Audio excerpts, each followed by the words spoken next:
Қайырлы күн баршаңызға, сіздермен бірге үмітәмен келді. Осындай керемет, тірі сочный болып шығатын манты жасауды көрсетемін. Өте жыртылмайды, бөлек-бөлек болып шығады. Видеоны соңына дейін қарап, менімен болыңыздар. Ол үшін суық суға бір шай қасық тұзымызды араластырып, үстіне бір жұмыртқа жағып, видеодағыдай 2 ас қасық сұйық май қоса отырып, қамырымызды илеп аламыз. Қамырымызға қажетті мөлшердегі ұнның жартысынан көбін сала отырып, нанымызды илейміз.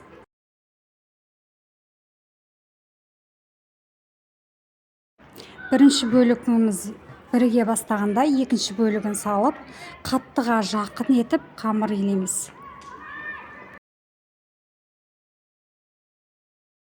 Басқа су қоспаймыз. Рецептіде берілген мөлшердегі суды қолдана отырып, осындай қамырды илеп аламыз. Иін жақсылап қандыруымыз қажет.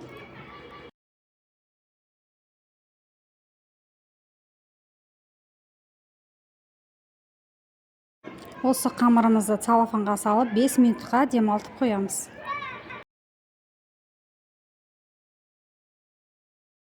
5 минуттан соң тағы да жақсылап иін қандырып, тағы да 5 минутқа қойып қоямыз.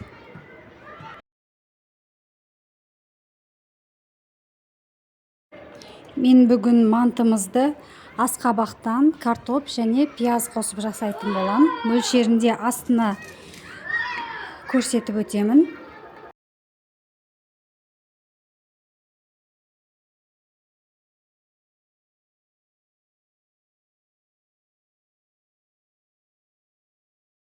Барлығын осылай видеодағыдай 4 бұрышты етіп тураймын. Пиязды мен әрқашан мантыға көбірек қосуға тырысамын, себебі пияз бізге жақсы сочный болып шығуға, дәмді болып шығуға көмектеседі. Сондықтан пиязды көбірек қосамын. Мен бүгін сиыр етінен фарштан жасап отырмын. Егер қолдан ет қылып турасаңыз, тіпті керемет болады. Тұз және менен бір тағы лайфхак болсын. Егер асқабақтан жасайтын болсаңыз, мантыңызға міндетті түрде қант қосуды ұмытпаңыз. Тек қантты асқабақтың дәміне қарап қосыңыз. Егер асқабақ өте тәтті болмаса, қантыңызды сәл көбірек. Егер тәтті болса, тіпті қоспай қойсаңыз да болады.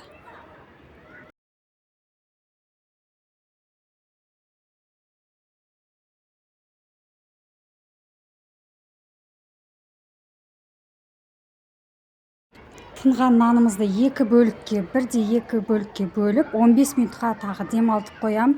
Нанымыз сонда жып-жылтыр, иі қанған, жаюға өте оңай, керемет болып шығады.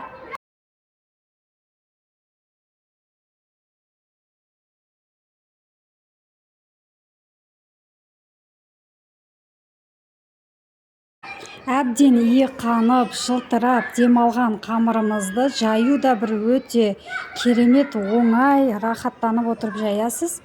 Жұқа да емес, қалың да емес, орташа етіп ұн себе отырып, осылай видеодағыдай қамырды сағат тілімен айналдыра отырып, біркелкі етіп жайып аламыз.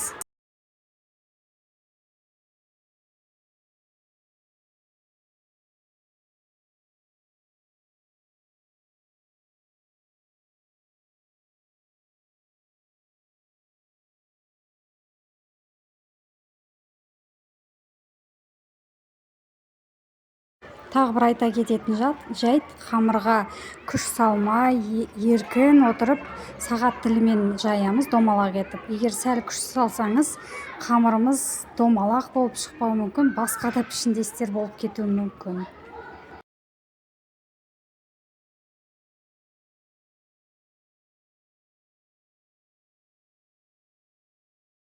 Осылай қамырымыз біркелкі, оп-оңай тез жайылды. Қалың да емес, жұқа да емес, осылай жаямыз, жыртылмайды да. Осы рецепті міндетті түрде қолданып көріңіздер.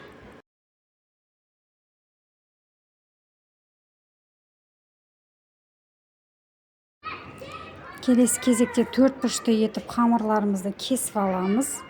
Және де қараңызшы, қандай біркелкі, әдемі, түйуге де өте ыңғайлы, жыртылып кетпейтіндей етіп шықты қамырымыз. қамыр түйгенше су қойып қоямыз газымызға және жақсылап отырып майлаймыз. Мен бүгін түйудің конверт түрін таңдадым, себебі оңай болғандықтан.